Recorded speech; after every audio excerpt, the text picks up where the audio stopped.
Welcome to the inaugural episode of Film Fridays. I've been wanting to make this series for such a long time. There's a growing community of film photography enthusiasts here on YouTube, and I want to be a part of that community because film photography is a huge part of my life right now. It's definitely my biggest hobby. It's something I'm really passionate about, and it's slowly creeping its way into my professional life as well. So I want to start doing these videos to share all that I learn and all that I do and experience with all of you, and I figure what better thing to talk about in the inaugural episode than all of the film cameras that I currently own. Just a little bit of history real quick.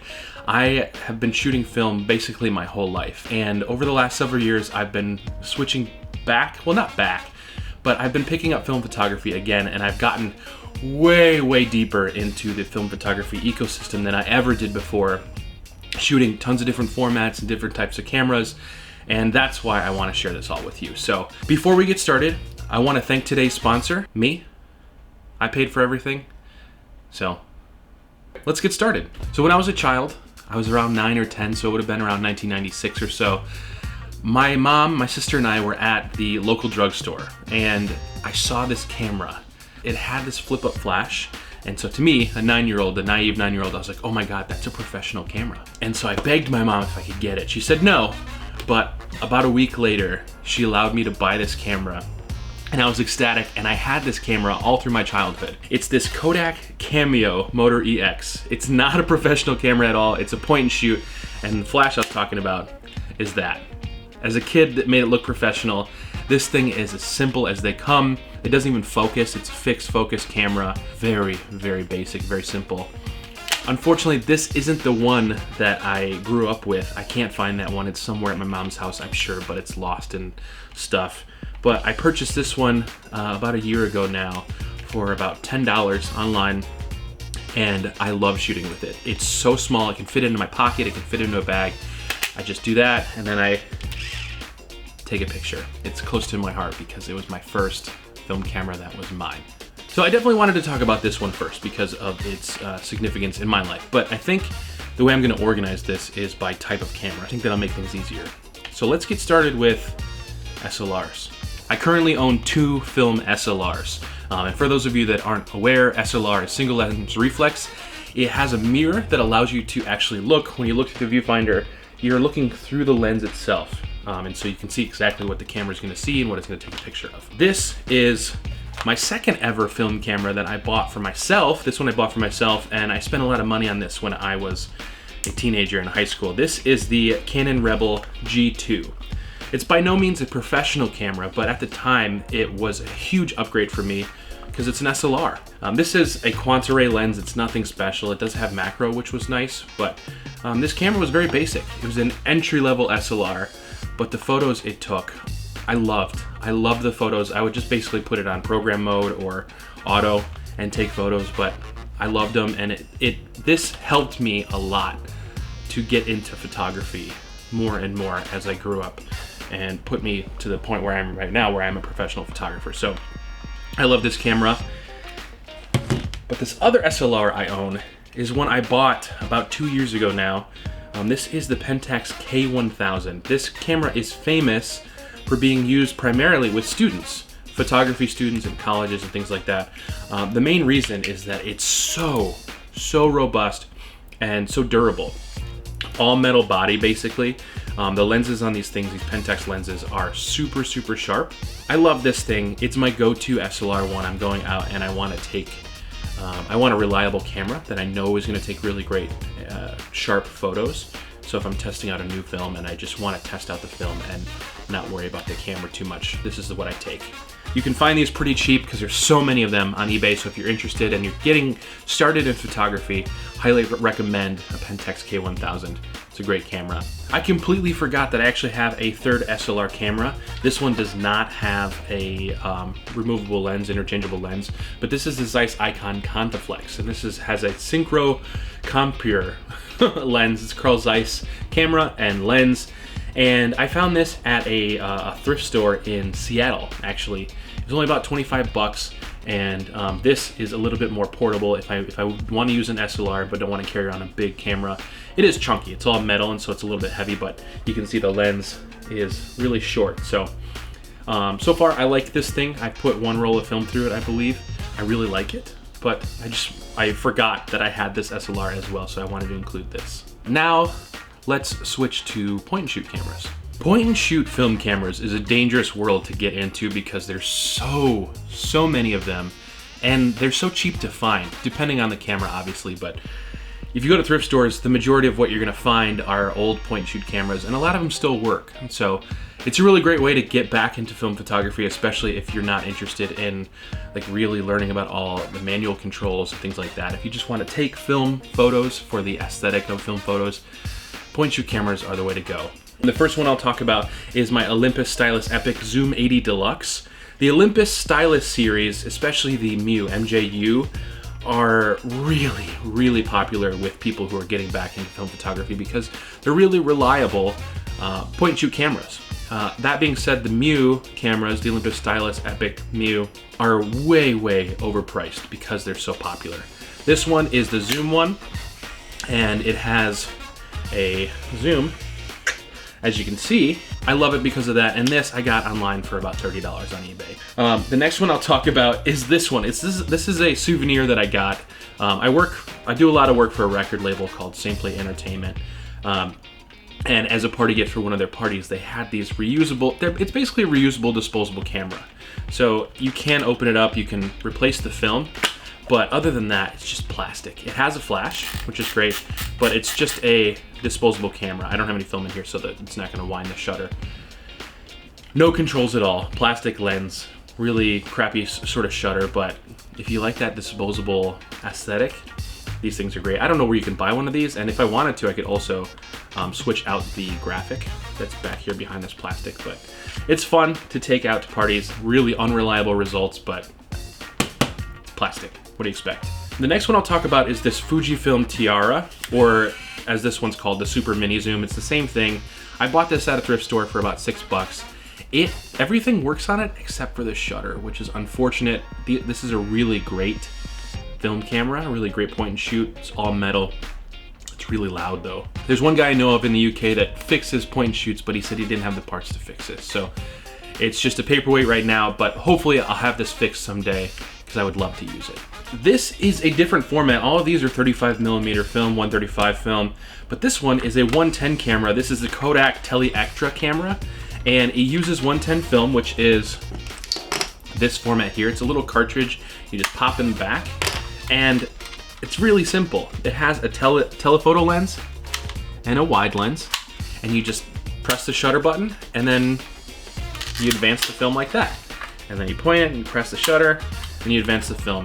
It does have a flash that you can get for it, but I don't have the flash, so I just shoot it in bright daylight. I love this thing. It's pocketable. I took it on a recent vacation down to Orlando, and it was really fun to shoot with. That being said, I haven't gotten the film developed yet because I don't know where to get 110 film developed, and I don't yet develop my own film. So if you know where I can send 110 film to get developed, let me know in the comments because I'd love to see how these rolls turned out.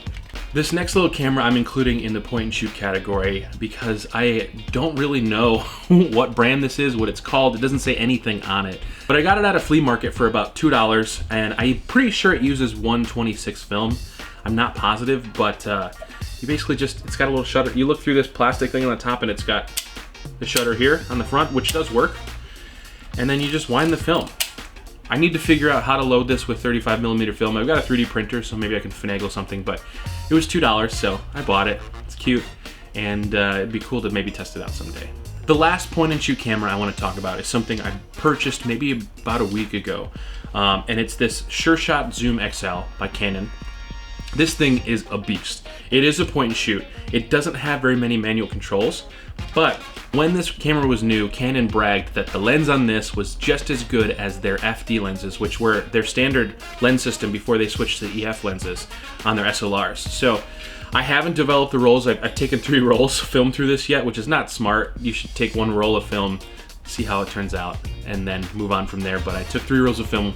I was excited, and I'm excited about this. The one cool thing about this is that it has a remote. And there's a remote in the bottom of the camera, so I can set this up and I can just take a photo from wherever I'm at, which is really cool. All right, those are my point and shoots. Sorry that was so long. They are by far the ones I have the most of, but let's now switch to medium format. All right, for the uninitiated, medium format film is simply film that is larger than 35mm film, the standard film that most people will shoot on. The rolls are this size.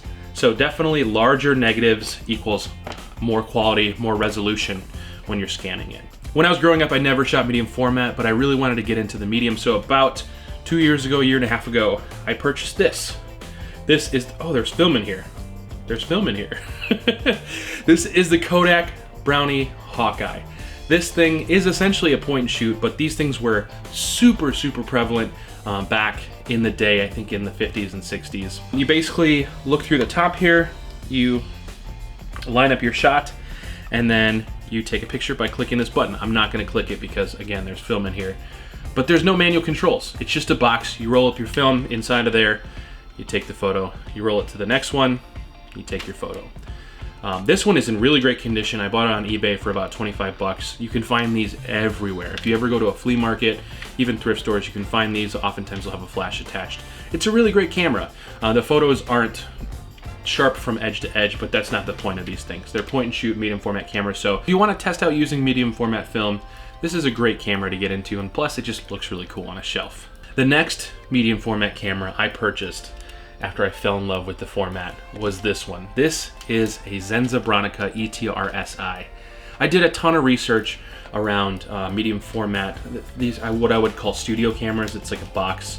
And the most popular ones by far are the Mamiya cameras, the RB series and the RZ series. But because they're so popular, they've become very expensive over the last couple of years. This Zenza Bronica was significantly less expensive. The downside is that it's very difficult to find parts for this. But this is an excellent camera. I have the eye level viewfinder on the top, but you can get a waist level viewfinder as well, which you'll often see people using. And then the lens on here, this is a 75mm f2.8 lens, and it is so good. It is so good. Some of the best photos, film photos I've ever taken, I've taken on this camera. And it's a 6:4:5 format. It's a really reliable and awesome camera. I just wish there were more parts for it. So as much as I love this camera, it is very awkward to carry around. That being said, I went on a trip to Copenhagen recently, and I basically shot only on this, 7 different rolls of film, and carried this around all day. But it still is awkward to carry around because it's a big square with the lens sticking out, and it's heavy.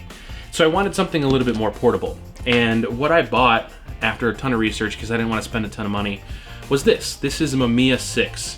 I actually saw this camera on one of Eduardo Pavez's shoot film episodes. And I love it because it is portable. It's a little bit smaller. It's very thin. And it's a folder camera. It's got the bellows in the front. It's a really great lens. It's not as sharp as this one, but it's much older. And it has either 6:4:5 or 6:6 square format, which is really cool. There are a bunch of different models of the Mamiya 6 that you can get. Some of them have the 2 different formats, some of them don't. So if you're looking online to buy one of these on eBay, which they're not that expensive, just make sure if you want the dual format, to look for the right one. The last medium format camera I want to talk about is this Agfa, what is it? B2 Speed X Junior, I think is the name. Yep, Agfa B2 Speed X Junior. I found this at a flea market in Florida a couple months back, and the thing that drew me to it was its size. People are always surprised when I tell them this is medium format. But the coolest thing is, it's basically a point and shoot. You have 4 different apertures, f11, f16, f22, and f32, and 2 different shutter speeds. You have 1/90. That's it, you just push that button, and then you have bulb. They call it time, but it's bulb. There are no controls other than that. You wind on the film, it's got the little window on the back. So it's a point and shoot medium format camera. Happy to have this. That's it for the medium format cameras. Let us move on to rangefinders. And I've got a few rangefinder cameras, but the first one I want to talk about is one I inherited from my grandparents. This is the Argus C2. This is a really famous camera here in the United States. So the Argus C2, often referred to as the Brick for obvious reasons, was a super popular camera back in its heyday. And the reason is that this thing was basically indestructible. And the viewfinder is tiny, but it is possible to still take photos with this. It's a little bit difficult. It's got an f3.5 to f16 lens. It's about 50mm. focal range. And it has this like weird gear system up here. You can see it like working when you adjust the focus. The first ever film video I ever filmed here on YouTube was using this camera and going around Central Park and shooting, and I loved how the photos turned out. If you can find one of these, and you can probably find one for pretty cheap, it's interesting to shoot something that's so old and so iconic. So I love this thing. Pick one up if you're interested in something like that. The next rangefinder is this. This is the Fed 2. This is a camera from the Soviet Union, an old Russian, basically Leica copy camera. I bought this because who doesn't want a Leica camera? I can't afford one. I can't afford to spend $1,200, $1,300 on or more on a rangefinder camera. So I bought this, and this thing is actually really cool. The viewfinder is tiny, but it takes really great photos. It's cool to carry around. It's cool to carry around for street photography, and I really like this thing. If you're looking for a good, fun rangefinder for pretty cheap, that's similar to a Leica, I'd recommend this. My last rangefinder I want to talk about is the Minolta Himatic FP. I really, really love the look of these old Minolta rangefinder cameras. They just are, to me, iconic. The viewfinder on this is huge. That being said, it is a little bit difficult to focus. The focusing patch isn't very bright. It has an internal light meter, and it controls your shutter speed and your aperture for you based on this little this eye up here that checks the exposure. You basically tell the camera what ISO you're using, and you have a focusing right here, manual focusing. Also with these old Minolta cameras, oh, that winding arm is so satisfying. Listen to this. Oh, I love it. I love using this camera. All right, let's now switch to instant cameras. So there's no arguing with the magic and the appeal of instant photography and instant film. It's still so magical being able to take a photo and then have a physical copy of it right away. And so that's why I really love it, and why I've gotten so deep back into instant film. It's probably the format that I shoot the most other than 35mm. The first one that I actually purchased as an adult was the Fujifilm Instax Mini 8. So this uses little miniature Instax photos. These are like the pocket wallet size ones that are about the size of a credit card. And this thing is awesome. I love taking this, especially to a friend's birthday party, just snapping photos of friends, of get-togethers.